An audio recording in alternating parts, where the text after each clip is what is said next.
Imos comezar ca mesa última do día, que é unha conversa. A ver que tal nos sale o formato, eu creo que ben, estamos aquí en familia con dúas expertas. A coprodución internacional aumentou en España. Segundo os datos do ICA, nos últimos 10 anos coproducíronse con países estranxeiros máis de 500 longametraxes. O mesmo ICA promociona deduccións fiscais entre o 30 e o 50%. Os motivos económicos son evidentes, mas hainos tamén culturais. O instrumento de ratificación do Convenio do Consello de Europa sobre coproducción cinematográfica inclúe nos seus principios inspiradores a diversidade cultural, entendendo que o reforzo das estrategias de coproducción entre países europeos fomenta a diversidade tal como se entende na Declaración da UNESCO de 2005 sobre a protección e promoción da diversidade nas súas expresións culturais. Para explorar as posibilidades e dificultades da coproducción, temos con nós a Beli Martínez e a Ana Viñuela. Vou volas presentar as dúas e logo conversades, non? Beli Martínez é produtora de fílmica galaica dende hai 15 anos. Ten producido autores como Eloi Enciso, Lois Patiño, Jessica Sara Rinland, Elena Girón, Samuel Delgado. A máis, é investigadora e profesora na Universidade de Vigo, onde desenvolveu unha tese de doutoramento sobre o novo cine galego. Entre outros proxectos, anima, creo, aínda, canda Xurxo González, o proxecto Socheo, que é un proxecto moi fermoso de recuperación do patrimonio audiovisual da Guarda e do Baixo Miño. Ana Viñuela, profesora titular da Socioeconomía do Cinema e do Audiovisual na Université Sorbonne Nouvelle de París e directora do IRCAF, directora adxunta do IRCAF, Instituto de Investigación sobre o Cinema e Audiovisual. Previamente tamén traballou no INA, o Instituto Nacional do Audiovisual francés, como responsable da Escola de Posgrao e tamén xestionando un fondo de investimento para a industria audiovisual europea. As súas pesquisas céntranse nas coproducións, do que vamos falar agora, na circulación internacional de filmes independentes e nos desafíos das políticas públicas audiovisuais. Eu deixo-vos aquí que conversedes, non sei, pois dicimoslle primeiro a nosa convidada de fora que comece. Sí? Empiezas tú, Ana? Bueno, qué responsabilidad. Lo primero, agradecerte, Soliña, agradecer a los organizadores de este foro e invitar al público a que sean parte de esta conversación. Realmente me parece que tendría que ser una conversación colectiva, yo espero que sea así, pero bueno, me toca empezar, pues voy a empezar.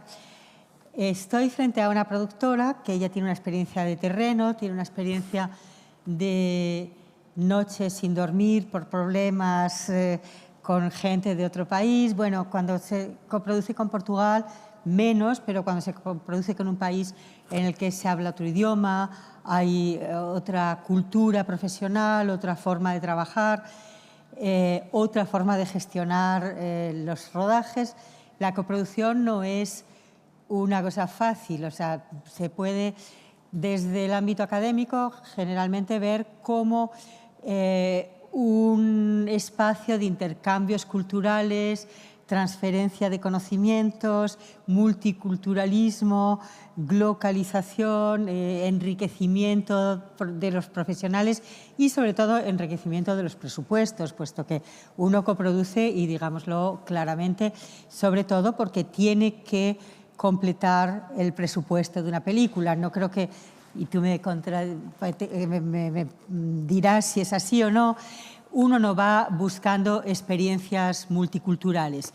Sí es cierto que cuando uno se sitúa, un productor, al menos todos los con los que yo he hablado en el mundo de la coproducción, hay una voluntad y unas ganas de viajar físicamente, viajar intelectualmente, que lleva a la coproducción. Pero, y voy a decir esto para lanzar la conversación, la coproducción no es la forma más fácil de hacer cine y, sobre todo, no es la más rentable para el coproductor, que tiene que hacer muchísimas concesiones para satisfacer las demandas de los socios de otros países. Entonces, Yo pienso que tú, Beli, conoces mucho mejor esas concesiones, esos ajustes que hay que hacer, esa dificultad, pero me imagino que cuando te metes a hacer coproducciones también hay un gusto de este viaje intelectual y físico que procura la coproducción.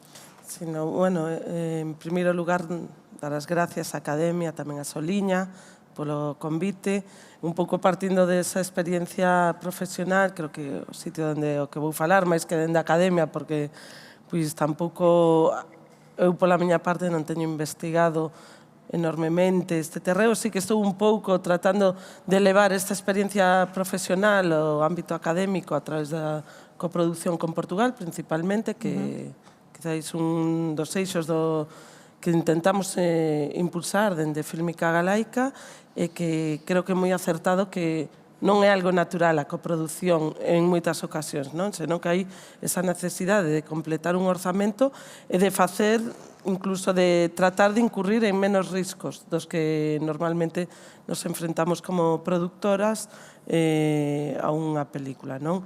O tipo de películas que se fan en Galicia, ademais, ou as que eu estou habituadas, normalmente son moi pequenas e, polo tanto, a estrutura é moi feble. A idea de ir acompañadas por outras empresas é algo que dá certa seguridade, moitas ocasións porque buscas a unha empresa con solvencia, con coñecemento do sector, e que, por suposto, sexa capaz de aportar algo que moitas veces ti tampouco eres capaz de lograr, non?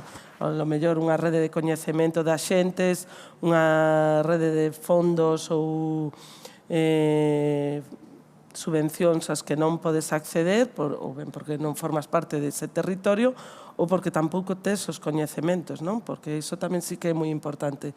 O coñecemento que non se ve, algo que está aí oculto, que ese saber facer, non? O know-how, que tamén é algo do que nos intentamos aproveitar en certa medida cando buscas o terreo da coproducción. Realmente é algo moito máis complexo, compartir. Xa é difícil facer unha película, facer calquer audiovisual, calquer produto audiovisual é algo exageradamente difícil. Tes que loitar contra moitas, loitar ou tratar de comprenderte con moitas persoas, non? Porque non se trata dunha loita nin de ningunha pelexa, debería ser un diálogo constante, pero ao final sí que as producións en moitas ocasións pois teñen puntos de conflicto. Eu sempre falo delas como unha viaxe moi longa, mínimo 5 anos de traballo, por suposto no que interveñen moitas persoas. Aí metemos outra persoa externa de outro país, sobre todo con unhas formas moi diferentes, cunha lingua diferente, cunha cultura tamén diferente, tanto cultura audiovisual como cultura do traballo, e incluso normativas, non? E legislacións facemos que todo se complique un pouco máis, pero que ao mesmo tempo traslada certa seguridade hacia a produción, que iso creo que é o máis importante.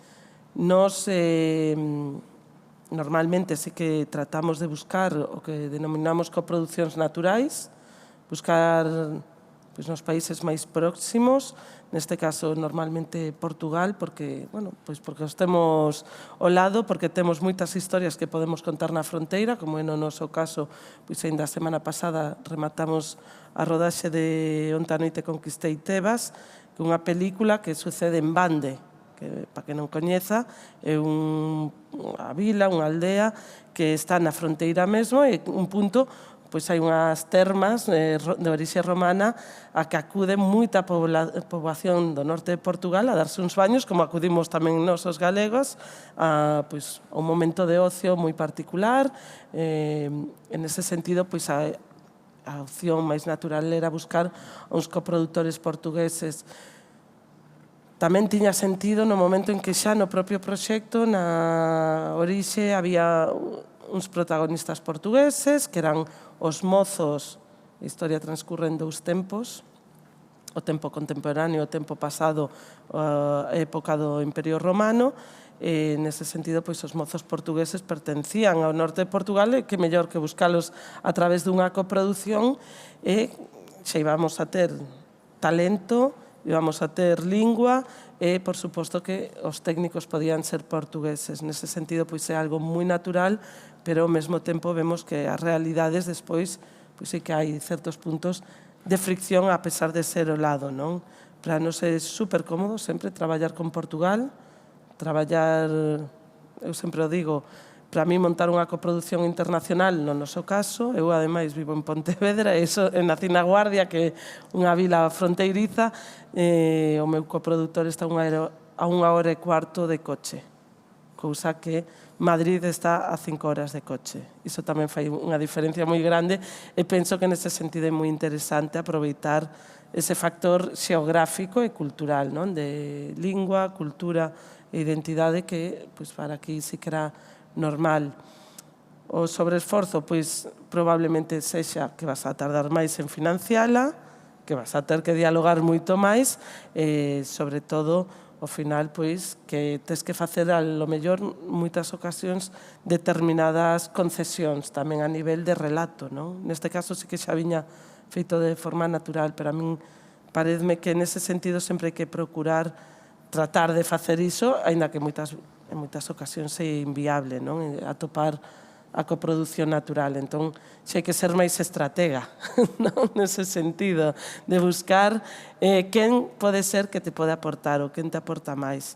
Despois sí que falabas do factor económico tamén é moi importante porque non é o mesmo o que rende aquí €1 que a lo mellor o que rende noutros países, non? Sí. O rendemento que pode ser, porque moitas veces falamos deses factores, pero nunca falamos de, oye, aquí o que cobramos nós como técnicas ou como traballadoras do sector non é o mesmo que se cobra noutros países.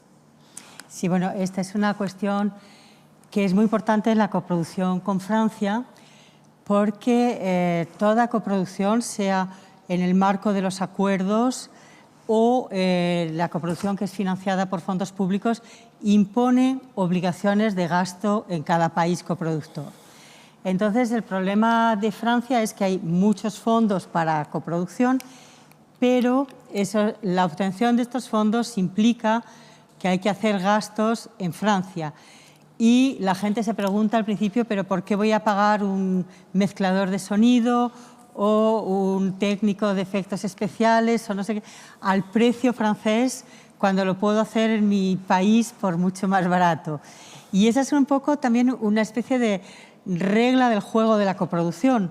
Uno tiene que aceptar que tiene que hacer ciertas actividades en el país. Aunque no sea el rodaje, en algunos casos el rodaje se puede negociar, que es totalmente en uno de los países coproductores y no en el resto, hay que hacer actividades en el otro país, es decir, hay que renunciar a ciertas cosas que se podría hacer por menos dinero en el país de un coproductor. Entonces, ¿por qué se hace esto? Bueno, pues porque la coproducción, aunque implique hacer gastos en el país, siempre es un aporte capitalístico importante. Y segundo, por lo que acabas de decir, porque también se puede aprender. Estamos en un mundo global, en un mundo en que se hace coproducción porque el aprender cómo hacen otros, cómo han llegado a un festival, cómo han llegado a la distribución, cómo han negociado tal cosa, puede ser, y me lo han dicho muchos productores, una de las razones por las cuales se coproduce. Y se coproduce también porque una coproducción, y esto está probado por los estudios que hace el Observatorio Europeo del Audiovisual, tiene más posibilidades de llegar a un festival, por ejemplo, tiene más posibilidades de tener una visibilidad que las películas financiadas 100% con fondos nacionales. Entonces, yo creo que es una elección. Hoy en día la coproducción es una forma de estar en la industria audiovisual que puede no interesar a todo el mundo, sobre todo con las políticas de incentivos fiscales. Uno puede pasar perfectamente de la coproducción y dedicarse a hacer producción, lo que llamamos en Francia producción ejecutiva, o no sé, creo que aquí es más bien como dirección de producción para grandes rodajes internacionales. Bueno, es una opción. La otra opción, para mí hoy en día, es casi como lo que se ofrece, y se pueden hacer las dos, no simultáneamente, pero alternativamente. La otra es la coproducción internacional, que es al contrario de el facilitar los rodajes de las grandes plataformas internacionales, el ir tú a buscar capitales, el ir a interesarte y comprender también las historias de otros, porque hablamos del trabajo con los técnicos, la comunicación, pero es una historia que llega escrita en otro idioma, por lo general, que hace referencia a hechos o situaciones o sensibilidades que no son las que uno está acostumbrado. Entonces, yo pienso que es a la vez un reto, que puede ser un obstáculo, pero puede ser también una forma de estar en esta industria, que es decir, me gusta el reto de que cada proyecto me obligue a acercarme a una realidad, a una mentalidad, a una historia, a una sensibilidad distinta. Yo pienso que hoy en día, en esta industria audiovisual globalizada, son las dos grandes opciones que hay. Una es trabajar con compañías internacionales, pero facilitando los rodajes en tu propio país. La otra es ir a buscar esa coproducción, ese dinero, pero también ese estímulo que supone el tener que pensar las cosas cambiando un poco el punto de vista que es habitual. Y en este sentido, hay una cosa que me interesa muchísimo, es cómo se comunica, porque cuando estuvimos confinados se dijo, bueno, ahora con el Zoom vamos a poder hablar con todo el mundo, pero la coproducción yo creo que implica una confianza que no es una confianza de Zoom y teléfono, es algo que tiene que pasar por la conversación sin pantallas por el medio. Es embarcarse durante 5 años con unas personas con las que vas a compartir riesgos y, esperémoslo, satisfacciones, pero es una relación fuerte. Yo pienso que esta relación necesita la presencia física.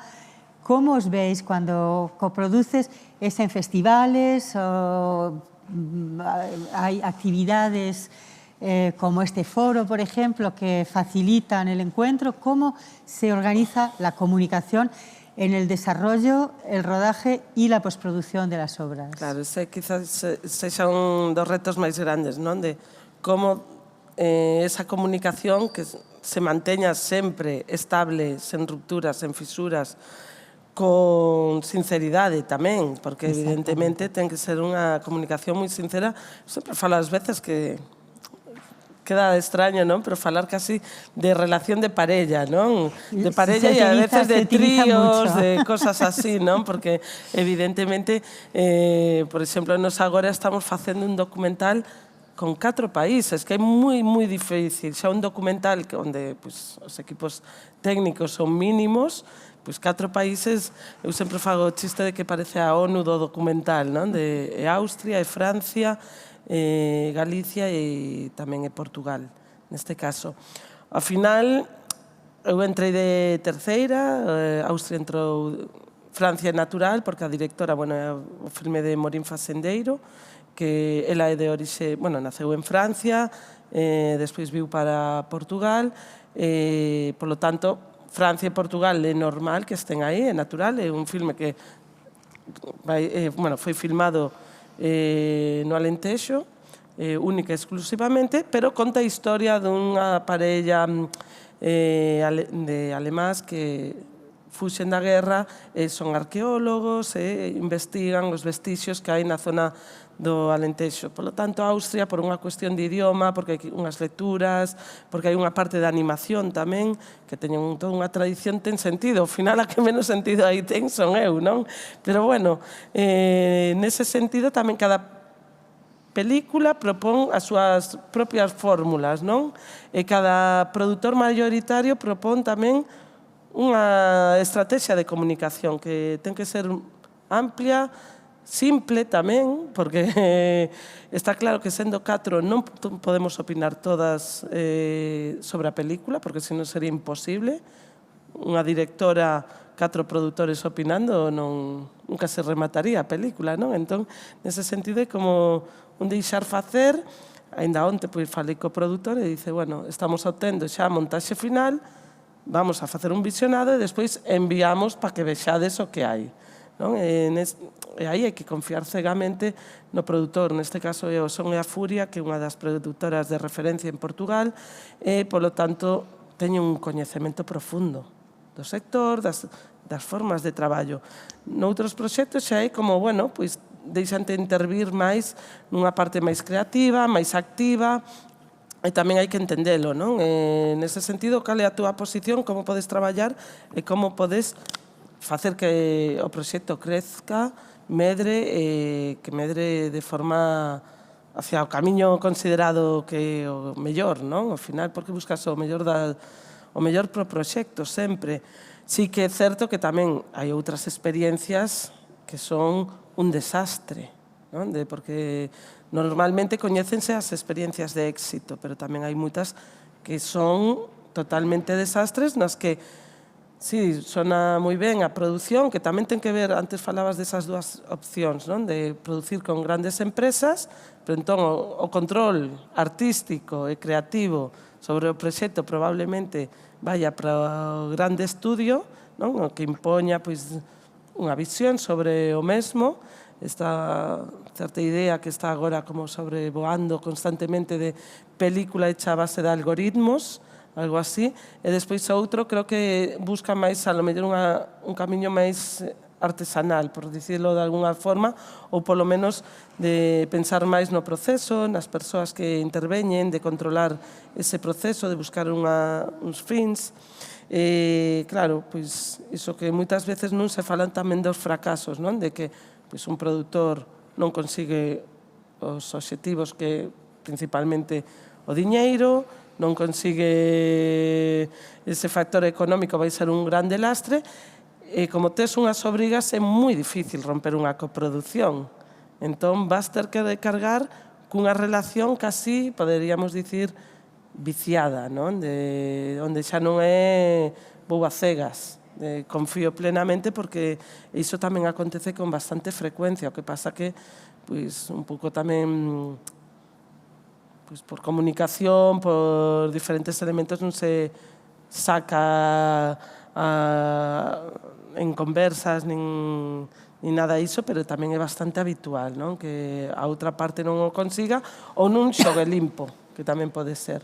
Eu, as miñas experiencias, a maioría son moi fáciles.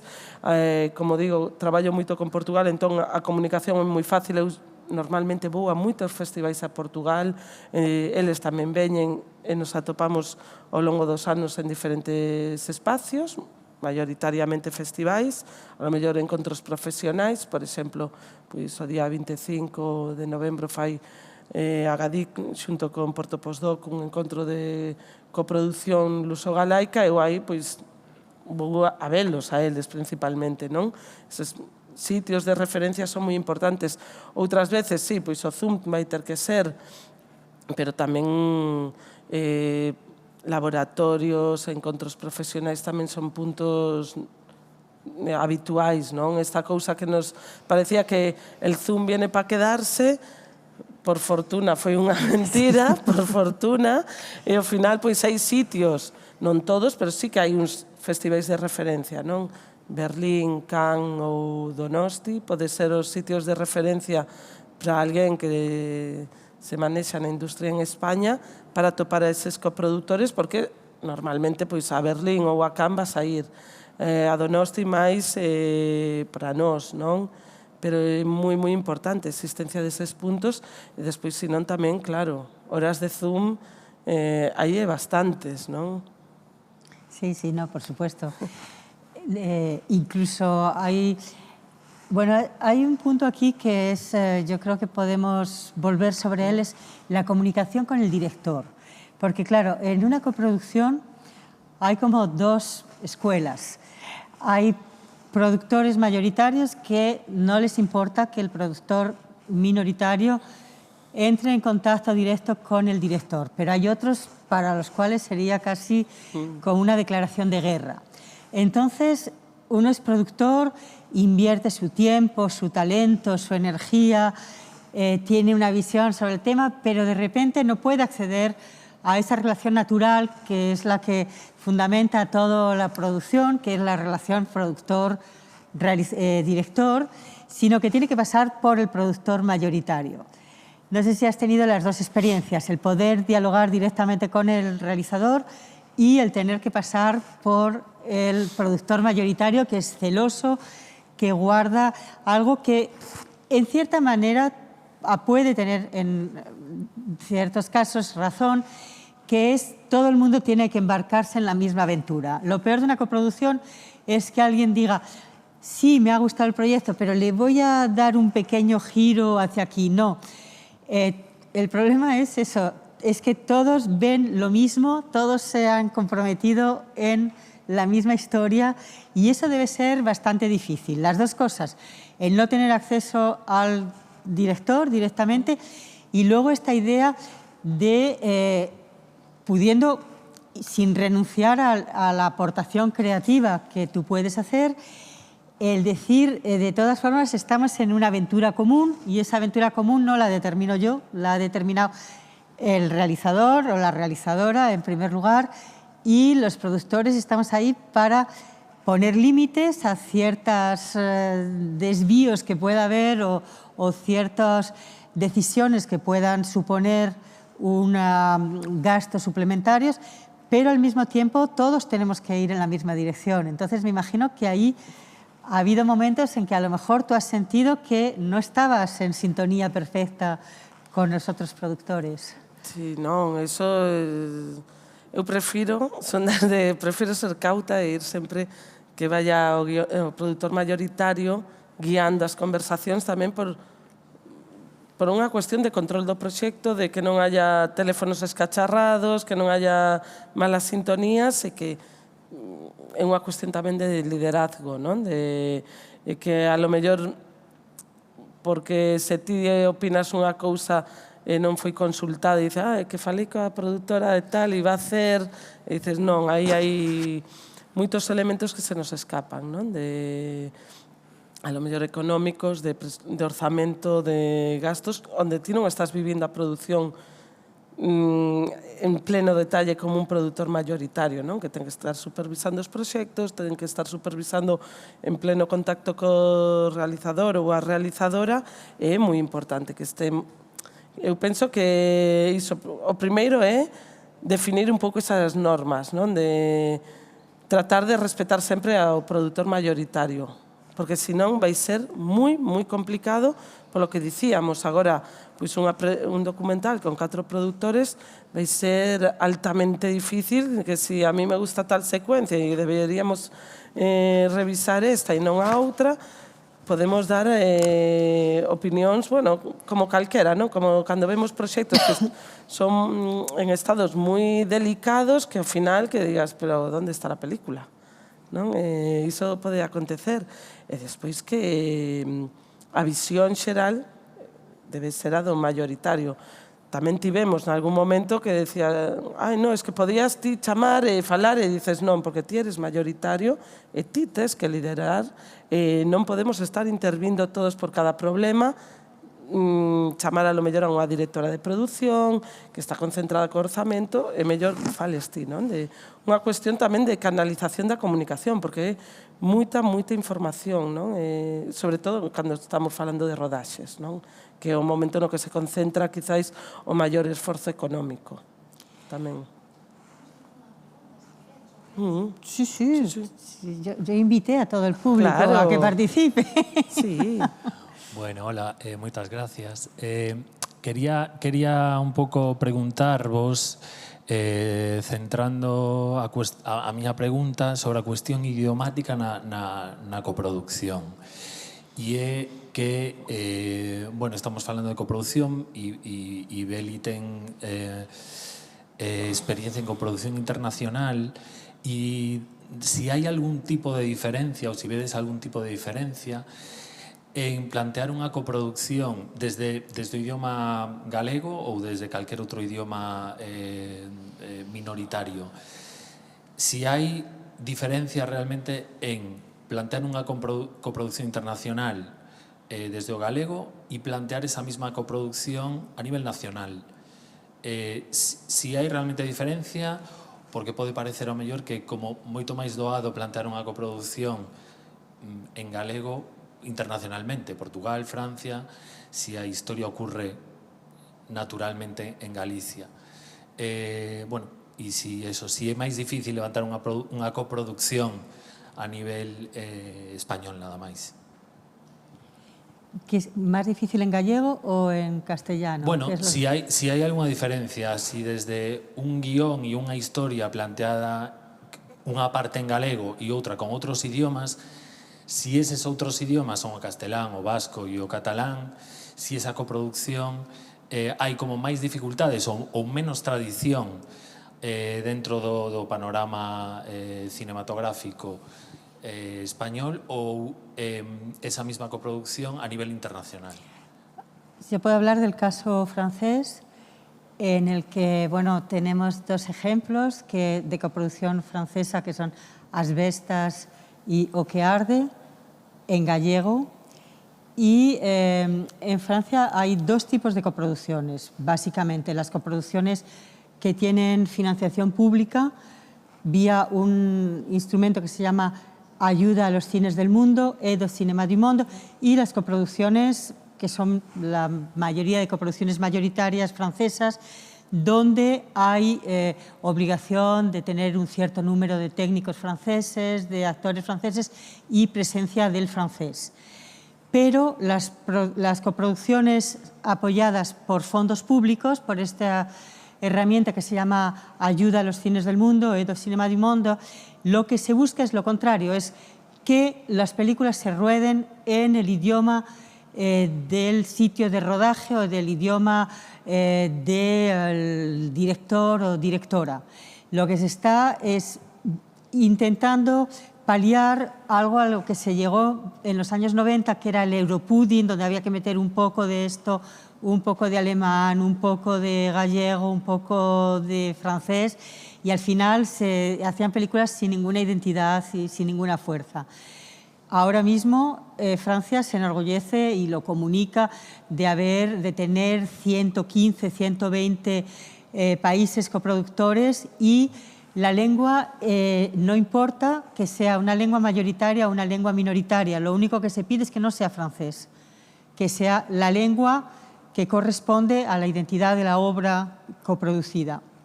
Bueno, no es una gran generosidad, porque luego lo que busca Francia es que los trabajos de postproducción se hagan en Francia.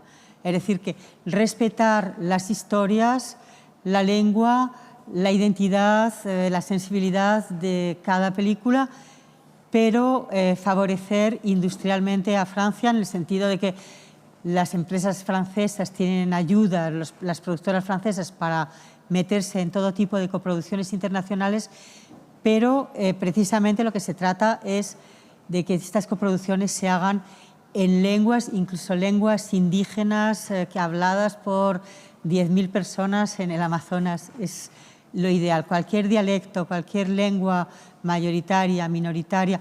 También puede ser en inglés, o sea, no hay ninguna razón porque no se haga una coproducción con una empresa de Estados Unidos, de Inglaterra o de Irlanda.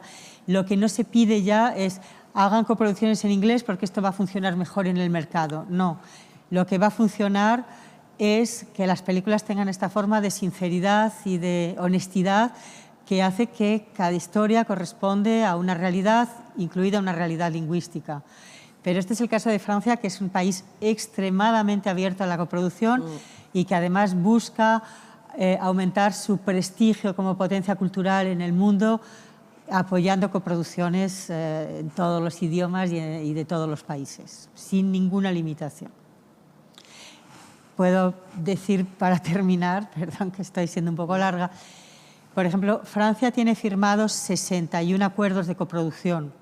Creo que España está por los 20 y tantos.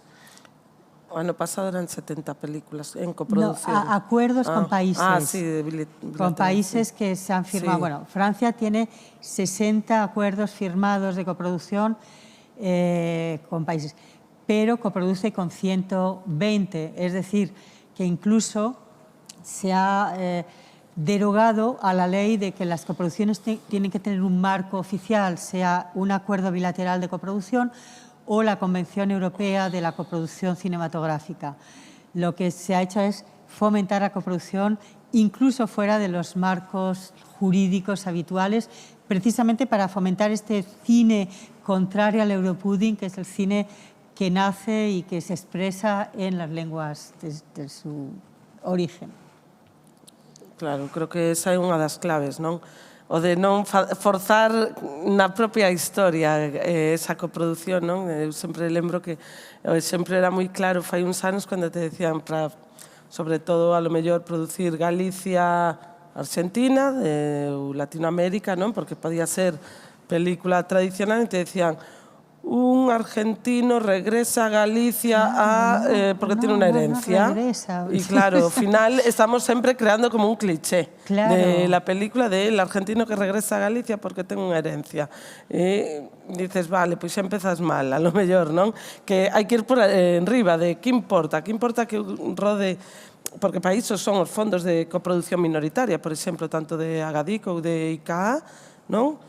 Nos que xa non é determinante que ti rodes en Galicia ou en España, no territorio español, que rodes, si que tens que cumplir cunha serie de requisitos de, a lo mellor, de participación técnica, e pouco máis, non? E uso de laboratorios ou algúns procesos, pero moi mínimos, que tampoco van a determinar a película. Es un porcentaje de las ayudas recibidas, tiene que gastarse en el país, o sea que cada uno lo gasta en guión, en música, en efectos especiales, en etalonaje, mezcla, lo que quieras, pero deja la película que se haga contando las historias que el realizador quiere contar y en la lengua que cada cual quiere utilizar.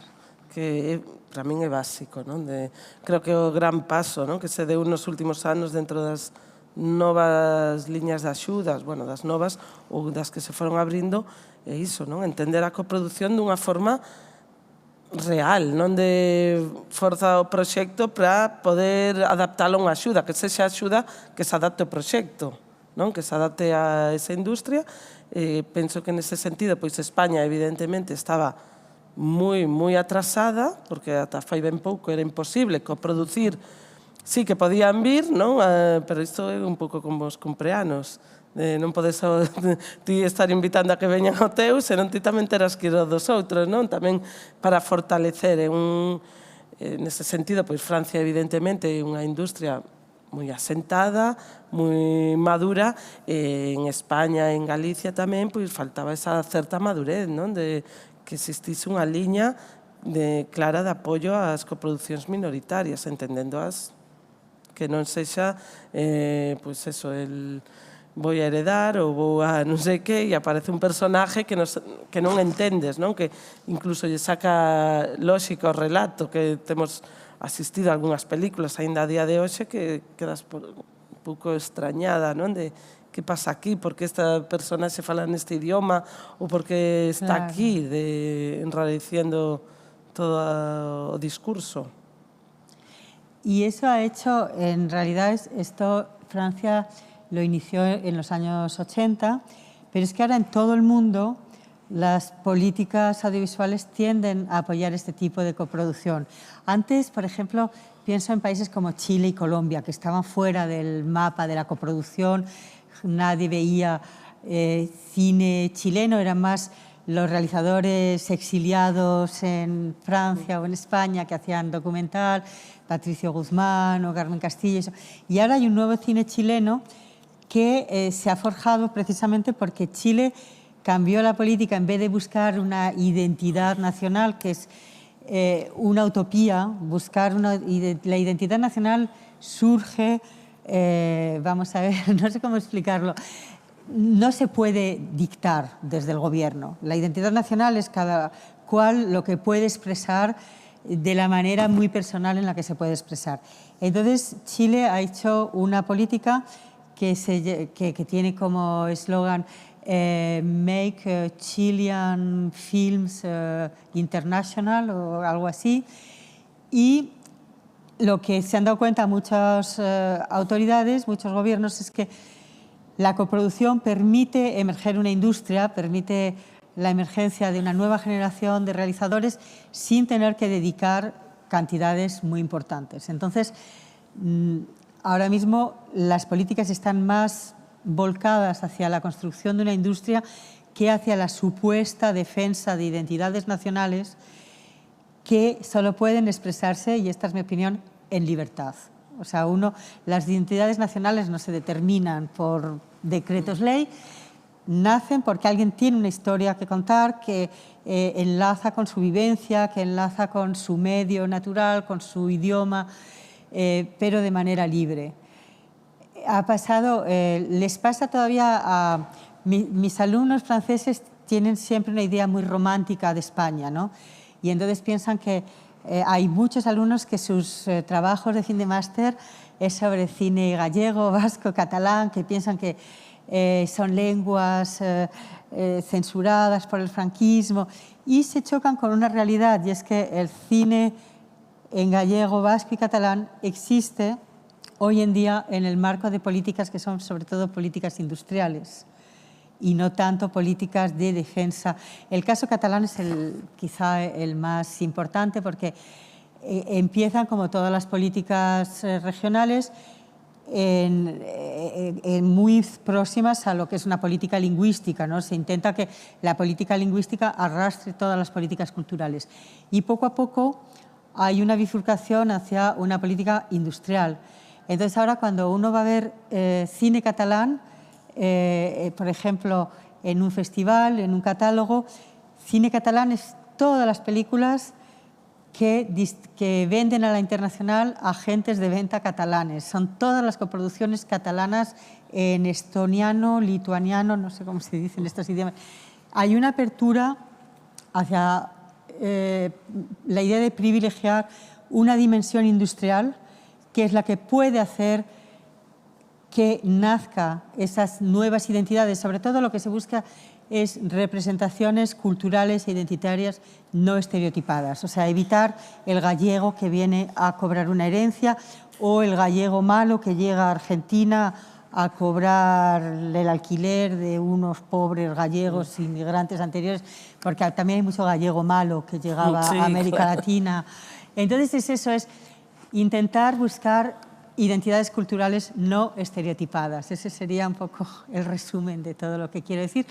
Y la coproducción se pone al servicio de esas identidades culturales no estereotipadas. Sí, non, creo que é o importante, non? Traballar ao final con identidade xenuína, auténtica, sobre todo cando traballas con clichés, é que a película normalmente non vai funcionar, non? Cando non aportas nada novo, sempre a mesma fórmula, creo que nese sentido, pois, carece de interés, ou polo menos para min carece de interés a película. Claro. Onde non me embarcaría nunca nunha película así. Sí, sí, no, los dos ejemplos que he dado de coproducción Francia-Galicia, bueno, hay más, pero estos tienen ayuda pública, O que arde y Asbestas. Bueno, pues no es una promoción turística de Galicia, es decir, que las dos películas son ásperas en el sentido bueno, incluso de... que Asbestas... Asbestas es... xerou moita...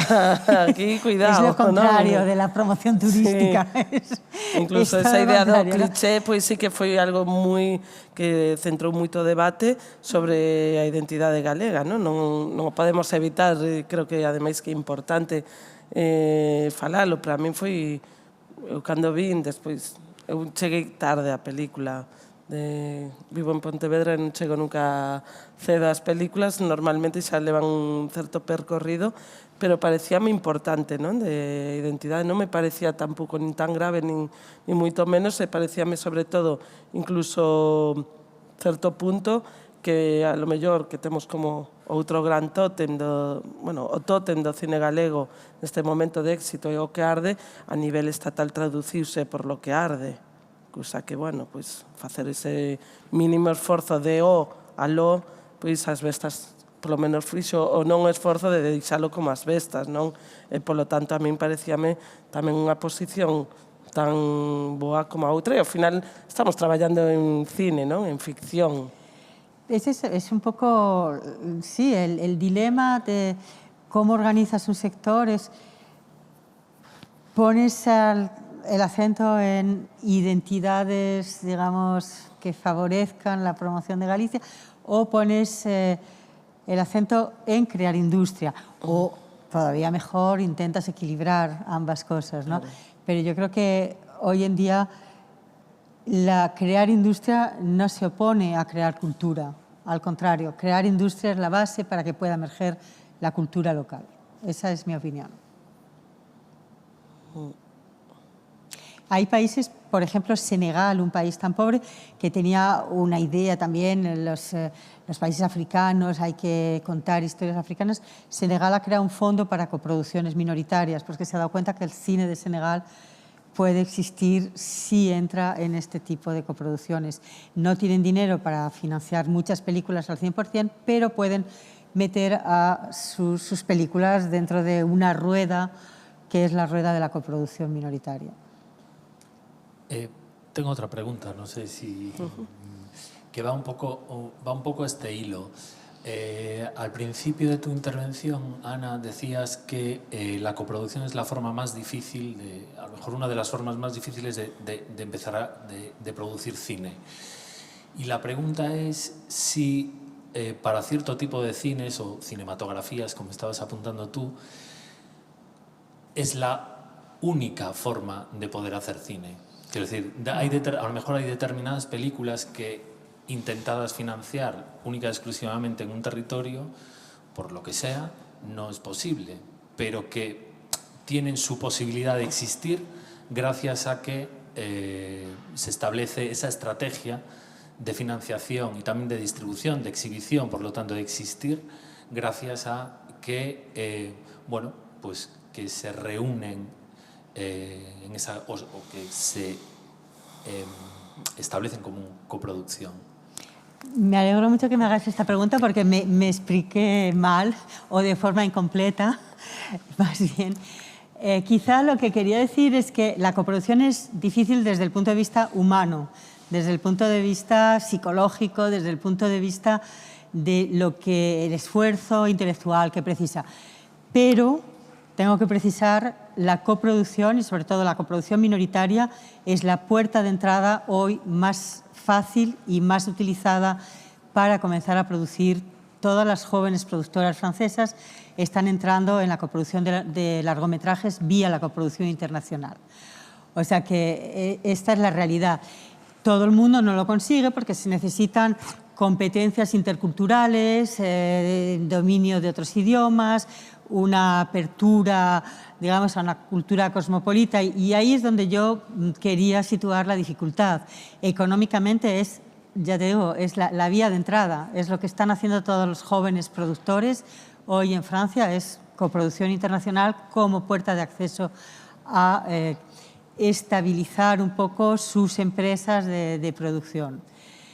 Y no sé, había otra parte de tu pregunta. De determinadas cinematografías, eso lo pueden producir con fondos de coproducción minoritarias. Y luego, no son determinadas cinematografías. Vamos a ver, todo el mundo puede hacer cine popular en su país, comedias que con el humor local, películas para la televisión, no necesitas. Pero hay un tipo de cine que es lo que llamo cine de autor transnacional, es decir, el autor que es considerado como tal en su país, pero también fuera. Los árbitros de esta categoría son los festivales. Es decir, uno es un autor transnacional en el momento que tiene selecciones en festival. Y ese cine es muy difícil producirlo con fondos puramente nacionales. Es un cine que se produce con muchos trocitos de financiación y que vienen de 1000 sitios distintos y en general dentro de una coproducción internacional. No se puede producir cine de autor con ambición de saltar al mercado o al menos saltar al circuito de festivales. Es muy difícil hacerlo a nivel puramente nacional. Nese sentido, tamén hai certos fondos, non? Tipo World Cinema Fund de Berlín, que é un fondo destinado a países con economías tanto denominamos de terceiro mundo, Latinoamérica, son determinados países, en ese sentido sí que tamén moitos deses países en este tipo de fondos nos que xa te obrigan a ter un coproductor alemán ou de determinadas rexións, holandés, exacto, pero xa te obrigan a ter esa coproducción, pois non se farían algunhas películas, non? Tamén hai esa crítica, despois por parte dos cineastas, creadores e demais, de películas feitas como para festivais con determinado sesgo dese tipo de fondos, non? Que iso tamén é moi interesante ás veces. Sí, pero también puedes decir, bueno, pues no haga películas de festival. Es decir, que es como decir, si hago una producción para TVG, tengo que respetar ciertas consignas. Bueno, pues si no quiere hacer producción para TVG, no haga... La producción para festival es muy formateada también. Es decir, hay un canon estético que hay que respetar y al mismo tiempo tienes que aportar como novedades al canon estético, porque el canon estético de la película de festival se renueva constantemente gracias a la creatividad que hoy en día está dispersa por todo el mundo. Entonces, para mí es un posicionamiento que existe, que es una opción. No se puede hablar de cine nacional, porque uno puede hacer dentro de una misma nación o un territorio, tú puedes hacer un cine diciendo, voy a ir a ver Antena 3, que me financie una comedia de risa, Padre no hay más que 4, segunda parte, y ahí no necesitas la coproducción internacional para nada. Pero si quieres hacer una película que se valorice en los festivales, ahí es donde uno va a buscar la coproducción internacional. Entonces son opciones. Me parece muy saludable que los realizadores... bueno, hay un vídeo, me imagino que lo has visto, que se llama Cómo hacer películas que gusten a los cítricos europeos. No puso críticos, es cítricos europeos. Y es un realizador colombiano, ahora mismo no me acuerdo el nombre, pero me va a venir, que se burla de la necesidad de, para hacer cine de autor desde América Latina, tener que satisfacer los criterios de los seleccionadores de los fondos y de los seleccionadores de Cannes, que son los mismos criterios. Es decir, que hay una especie de similitud y bueno, pues habla de esa cosa. Pero él mismo, que hace esos vídeos, que critica, él va a buscar esos fondos.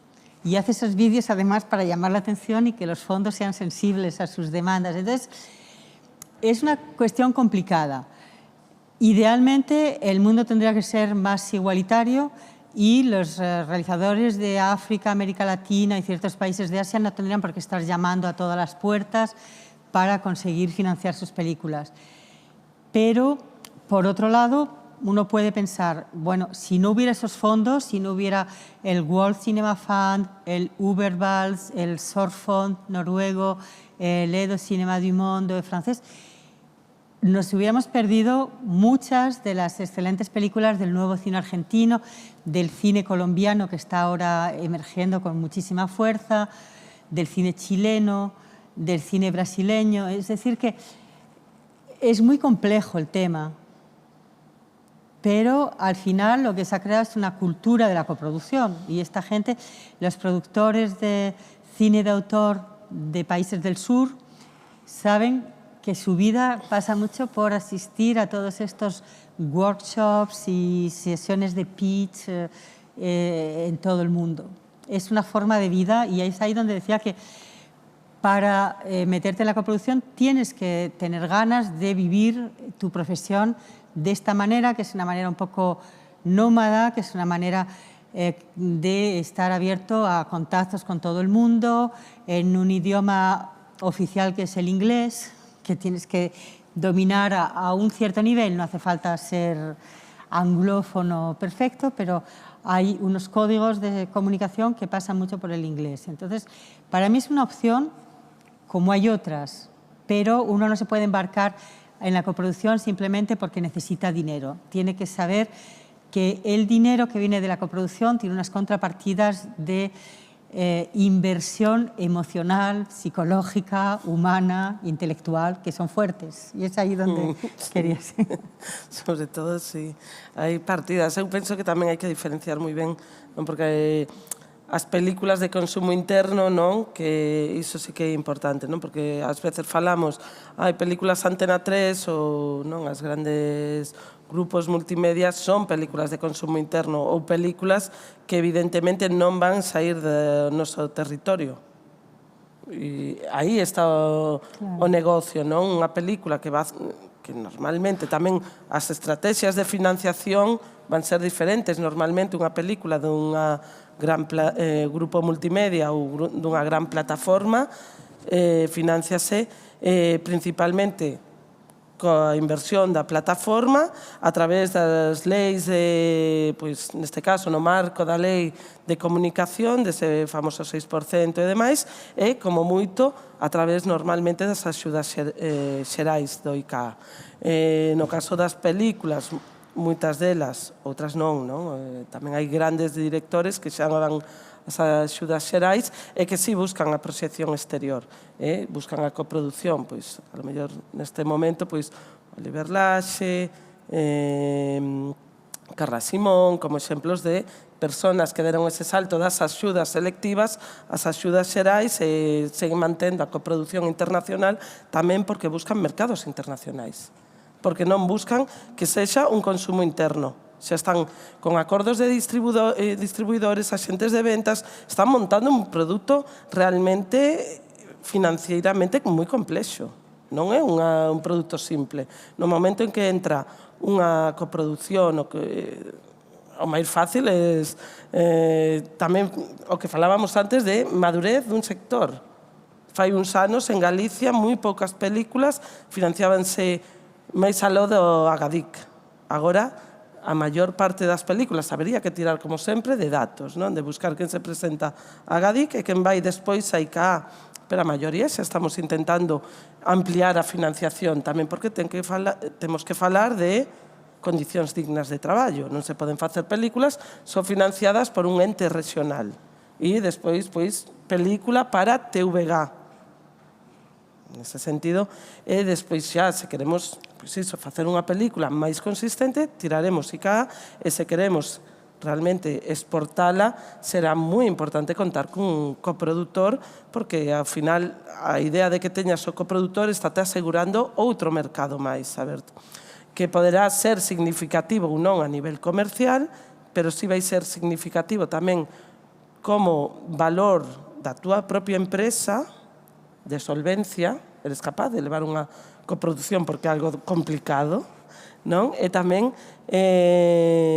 como valor económico, porque xa non é unha película, xa estamos falando dun orzamento bastante maior que de outra forma non se podería conseguir.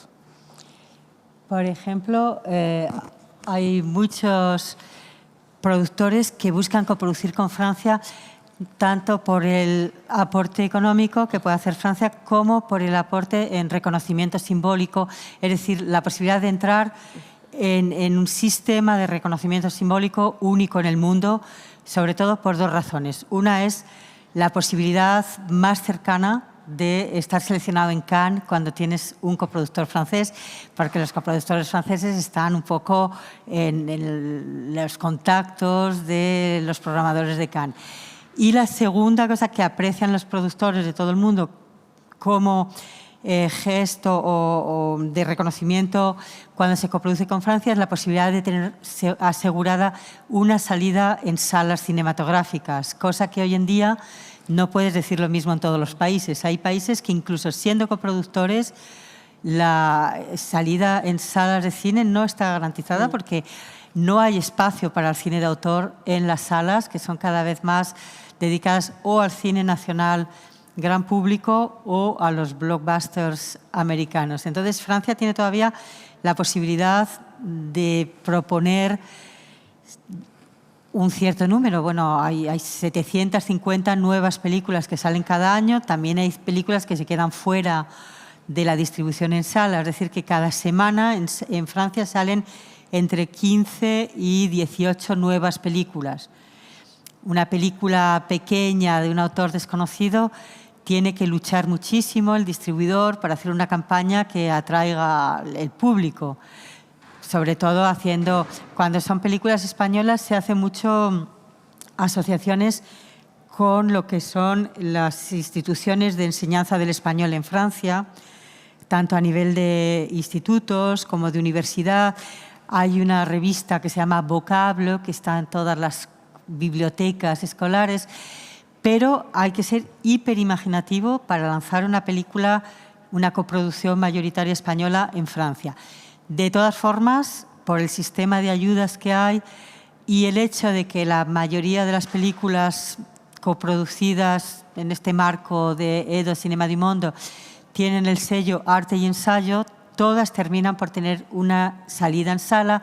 Una salida en sala quiere decir una campaña de promoción, quiere decir prensa, quiere decir todo un sistema de valorización que permite a la película existir más allá incluso de los países coproductores. Y eso es lo que se busca mucho en la coproducción con Francia, es ese sistema que tiene Cannes y que tiene la sala de cine todavía como un lugar activo de difusión de la cinematografía. Sí, bueno, Francia, evidentemente, eu creo que en certa medida non, en os últimos...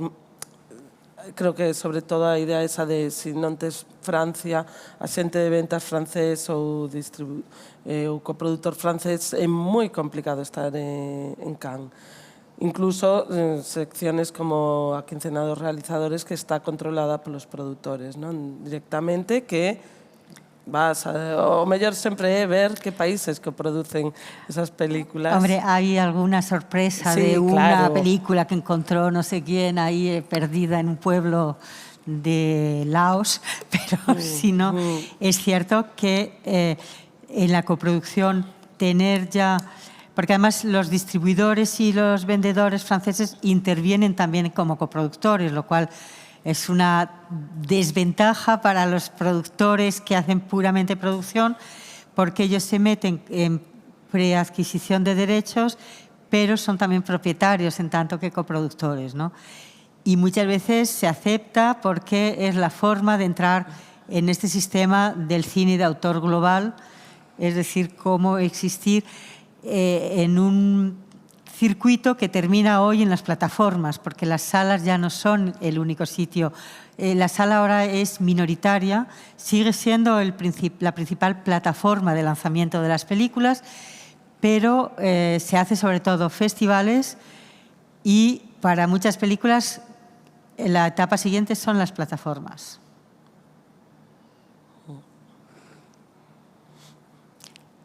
¿Cuál es tu experiencia de difusión en Portugal? Por ejemplo, las coproducciones que has hecho con Osone a Furia, ¿todas han salido en Portugal? Estamos acabando, por agora ainda non sacamos coproducción con Portugal, pero sí que, por exemplo, pois, Longa Noite, que fora unha película que non tiña coproducción, pero sí moi vinculada a Portugal, por cuestións de lingua e demais, sí que, pois, evidentemente, é un país moi pequeno, cun sistema de salas moi escaso, pero sí que aseguráramos vía estrea, era a película de apertura de Doc Lisboa, que é un dos festivais de referencia de Portugal, eles o que negociábamos pois era, vale, facemos a inauguración, porque tiñamos moitos técnicos, neste caso poderíamos ter feito perfectamente unha coproducción, pero os acordos de coproducción teñen que vir antes, normalmente, eso que sexan financeiras, en este caso, pois Portugal vai ser moi difícil montar unha coproducción financeira, pero sí que fixéramos gran parte dos procesos en Portugal, fixemos unha moi pequena distribución que tamén viuse paralizada pola COVID, neste caso, pero era, sobre todo, a través de cineclubes e despois estrea en televisión por cable, que era, pois, para o tamaño da súa industria non estaba mal. É para o tipo de película que era Longa Noite, non? Que é unha película realmente moi de nicho, moi arte ensayo, película difícil, complicada, con unha narrativa complexa, non unha película, pois, a lo mellor, claro que a pode ver todo o mundo, pero a lo mellor non a tolera todo o mundo, non está acostumada a eses códigos tan estrictos, tan, bueno, en certa medida diferentes.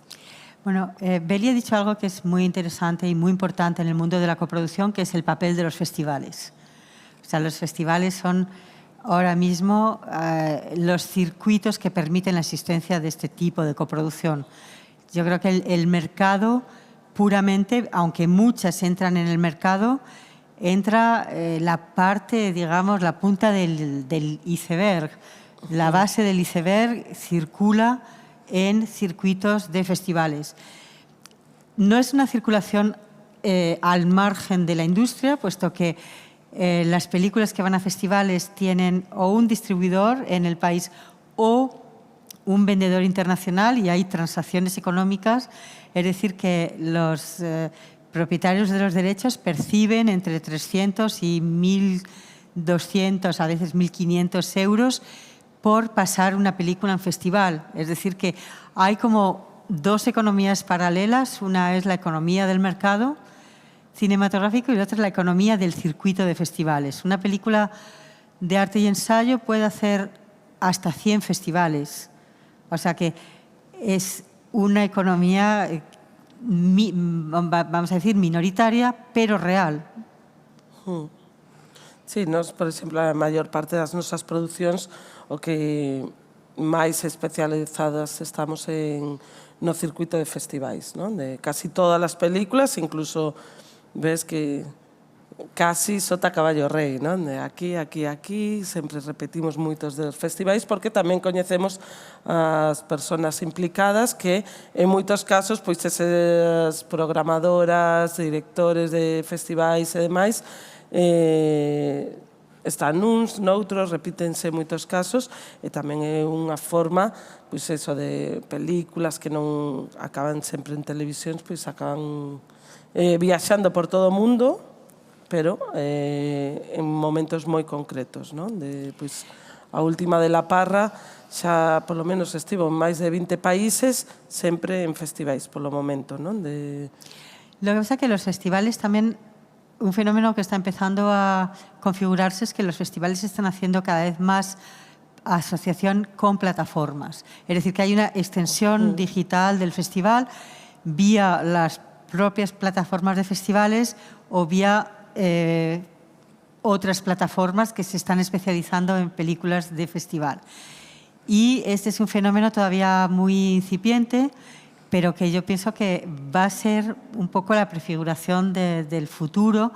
Va a ser, el festival sirve para poner luz en las películas, para hacerlas visibles, para que se genere un interés, pero finalmente se van a consumir en plataformas. Sí, en Latinoamérica é o que está acontecendo, non? Con Movie, por exemplo, que adquire moitos dos dereitos xa para todo un territorio tan amplio como Latinoamérica e fai o circuito festivais e plataforma Movie. Non? Tamén porque quizáis nese sentido Movie é unha das plataformas máis vinculadas a arte ensaio, é unha plataforma que a lo mellor nós aquí non temos como referencia, a nivel internacional sí que o é, pero é que ten certa imaxe de curadoría, non? Das películas. Sí. Aquí no tenéis como referencia porque tenéis la suerte de tener De Filmin, claro. que es un poco el Movie local. Sí.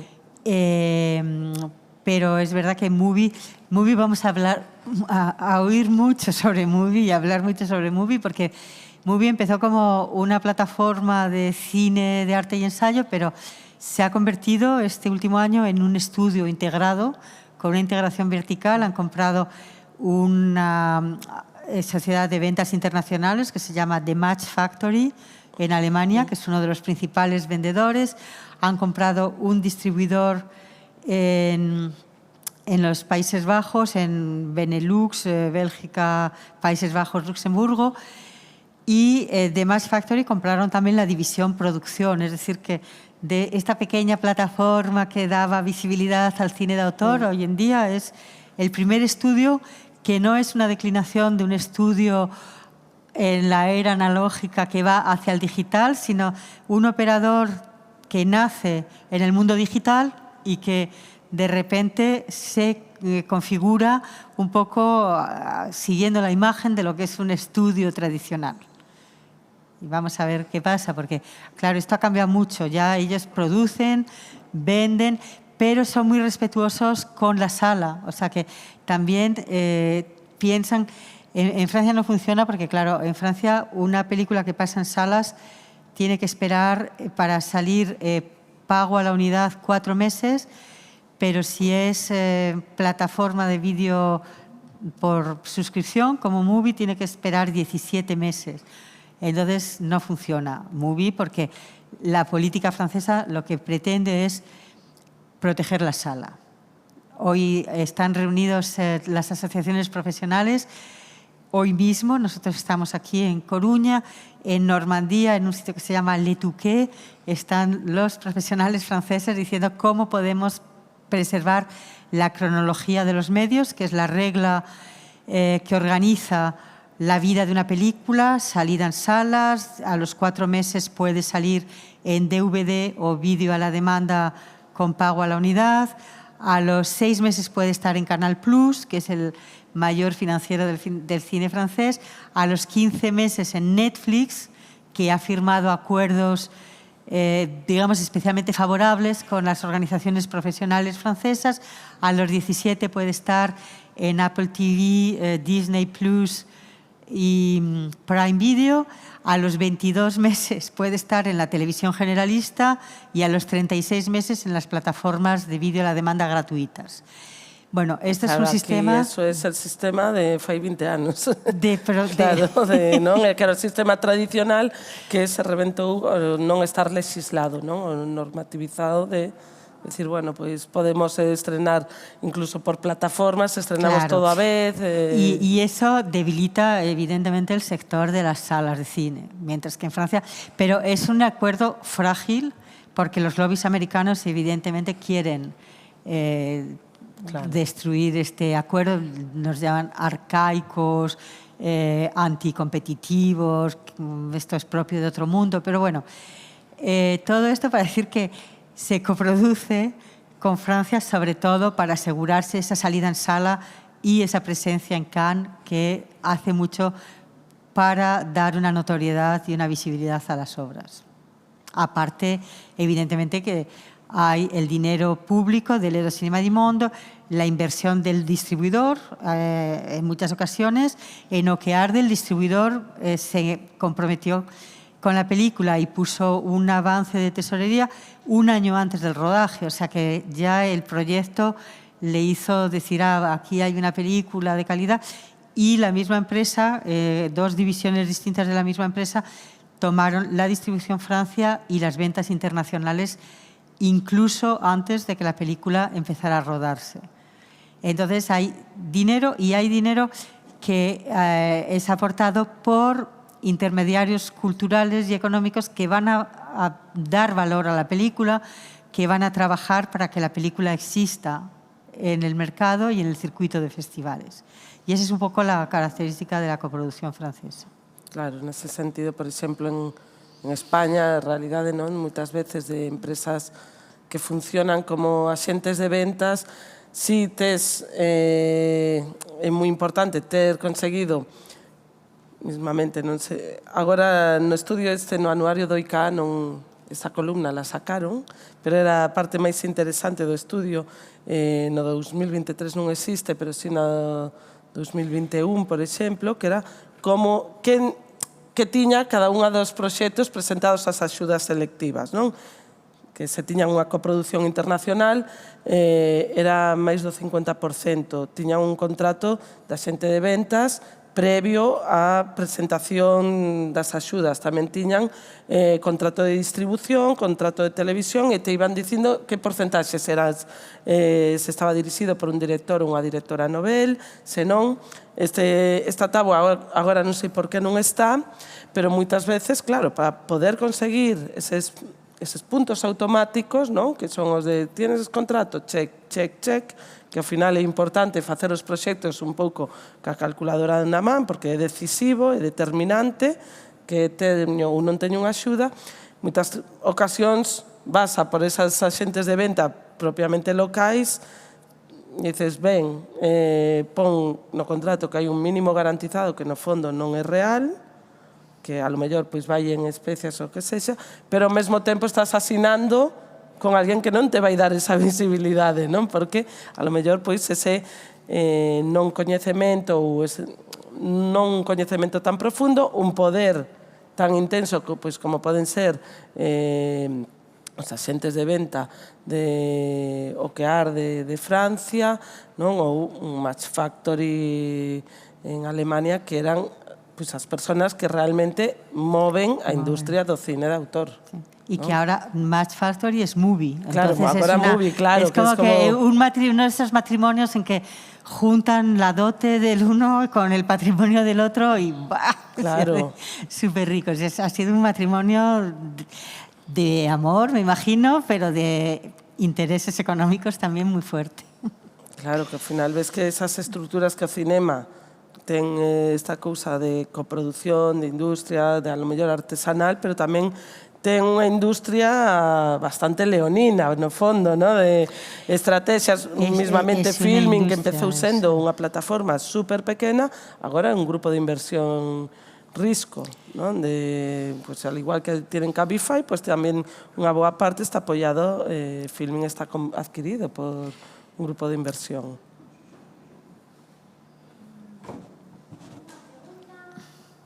Algunha pregunta? Sí. Boas tardes. Eu quería preguntarvos, volvendo á cuestión das linguas, en relación a coproducións con ou para os grandes operadores privados, de que forma pensades que se pode protexer precisamente as linguas minoritarias cando aí os criterios non teñen que ver con ningún tipo de sensibilidade coas historias e co territorio, sino co que pensan que pode funcionar nos grandes mercados? E quería saber se pensades que as cotas que se poden establecer na legislación para que esos operadores estén obrigados a producir determinados produtos ou a comprar determinados produtos en linguas minoritarias é unha boa ferramenta para protexer as linguas minoritarias ou se poden existir outras? Ferramentas, necesitas sempre regular, non? Ao final estamos inmersas nun sistema capitalista e, polo tanto, o deixar facer, para mí nunca é bo, e sobre todo tamén porque ten que ver o nacemento do propio cinema e dos movimentos cinematográficos. Ao longo de toda a historia do cinema, todos os movimentos van acompañados dunha política audiovisual. Polo tanto, para min, as políticas son moi importantes. Non xurden os cines, non xurden por unha comunidade de cineastas. Sería unha visión moi simple da vida. Non é unha persona que sexa moi creativa, é todo un conglomerado, son os cineastas, son as produtoras, son as televisións, son os sistemas de distribución, son os festivais, a política tamén, as que as definen. Entón, para min é vital que haya unha lei que regule e demais. Despois, a lei que o marco aquí, que a lei de comunicación, Eulina, yo non la entiendo. Non son capaz de entender la subcuota de la cuota del no sé qué, eu iso aí non chego. A pesar de tela lido, ainda non entendi moi máis alo do 6% e as linguas minoritarias. É importantísimo, por suposto, que deben invertir tanto non só unha intervención pública, tamén as grandes plataformas. Tamén ten que ver cunha cuestión máis aló da identidade dun país, dunha nación ou do que sexa. Ten que ver tamén nun Estado plurinacional como España de sensibilidades, de acentos, de clichés, non? De que se sale alguén falando en galego, pois que o noso oído está acostumado a escoitar galego, a escoitar catalán, a escoitar euskera, a escoitar acento andaluz e que non sea simpático ou gracioso ou un obxecto de mofa, non? Iso é moi importante para facer país ou para facer España un estado onde nos entendamos e, polo tanto, debería ser exixible para todos. E despois, sí que penso que, en certa medida, na intervención, como sempre, con cuidado, non? Se buscas en internet sobre isto, hai algúns operadores que dicen es que non hai suficiente cine hecho en lengua non sei que. E dices, bueno, porque non o propós, porque non o favoreces. No momento en que o favorezas, vai aparecer alguén que te dice, espera, eu vou gravar, eu que sei, en Bable. Porque ata este momento non é... porque non creaste ti a necesidade de facelo, non? No momento en que te vexas obrigado, a primeira peli seguro que é mala. As seguintes empezaremos a mellorar, non? E se é mala tampouco pasa nada, porque temos feito moito cine malo. Nese sentido, a min a calidade non me importa. E despois tamén hai fórmulas de como controlamos esa produción. Evidentemente, por exemplo, no caso... A mí un sistema que me gusta moito é o brasileiro, non? Tamén para protexer determinados discursos e determinadas producións máis, evidentemente, que me interesan a mí, que son máis autorais, con unha perspectiva, un produto un pouco máis sofisticado, poderíamos dicir, non? Frente a lo mellor a Padre no hai máis que uno, Tren destino Asturias, estas cousas que están ben, pero... Pois, por exemplo, pois que gran parte desa financiación non sexa controlada só por os grandes grupos multimedia que definan onde invirten, que evidentemente unha parte teñen que invertir, que para eso son empresas, non les deben decidir, pero outra pode ser definida e controlada polo propio Estado a través dunha política cultural. En Brasil é o que fan. Unha película que pega un pelotazo, Tren destino Asturias, pois unha parte deses beneficios van para un fondo que van a apoiar cinematografías ou máis pequenas, pequenos cineastas e demais. Entón, creo que compre diseñar unha política que valore, por suposto, non? O feito lingüístico ten que estar sempre, porque o máis fácil é producir unha película en castelán e que poñela nun gran grupo multimedia, non? Pareceme que tamén hai que ir máis alá de feito industrial e tamén velo como unha produción artística e, ao final, defínenos como país.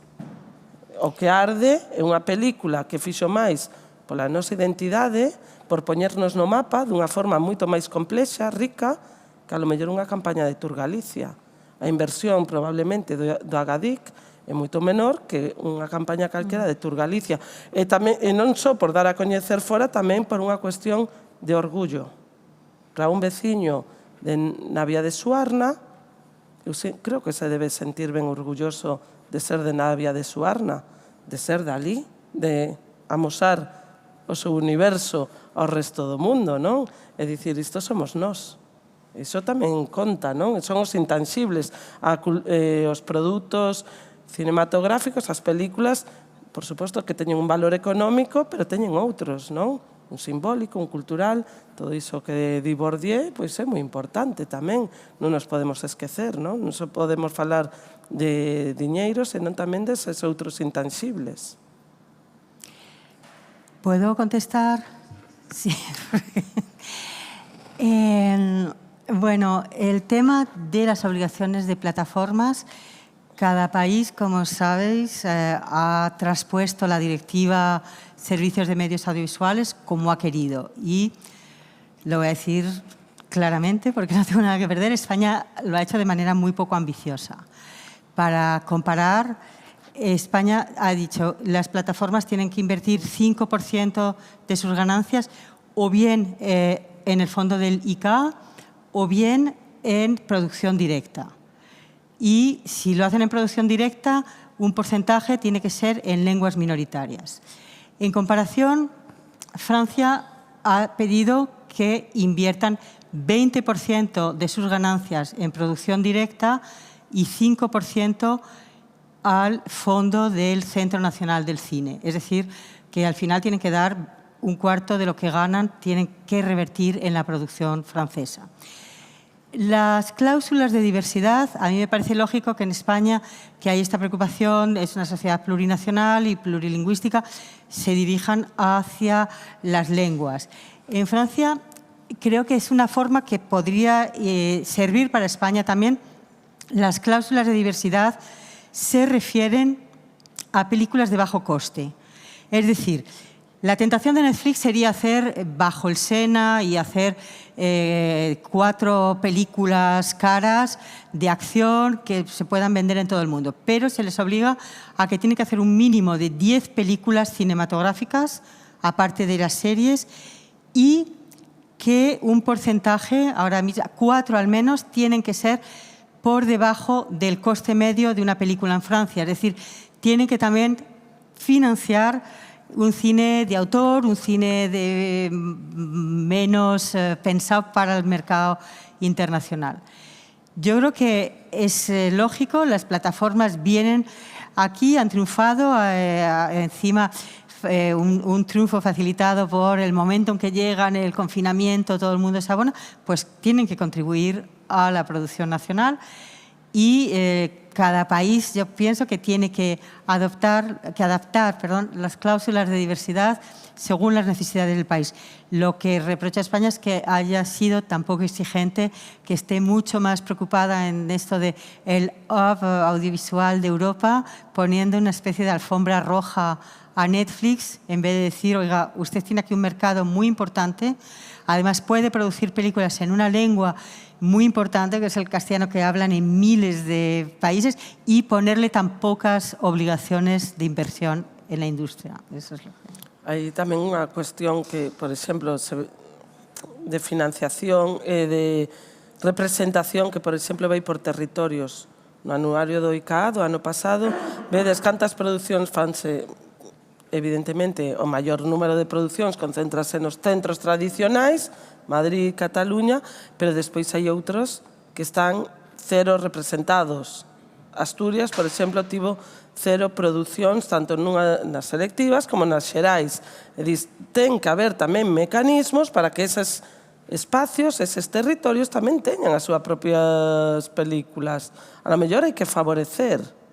Era algo que dices, non vin o histórico, creo que este ano ten Ramón Luis Bande, me parece, pero é algo que tamén é importante coidar, non? Que dices, moi ben, os centros tradicionais van a estar aí, pero os outros tamén deben de estar representados, non? Para amosar esa diversidade ao final. Temos aí, tedes que facer unha foto. Temos que coller un tren. Vale, xa o sinto. Vémonos mañá ás 10. Moitas grazas. Gracias. Gracias a vosotros. No, podríamos estar 7 horas. Sí.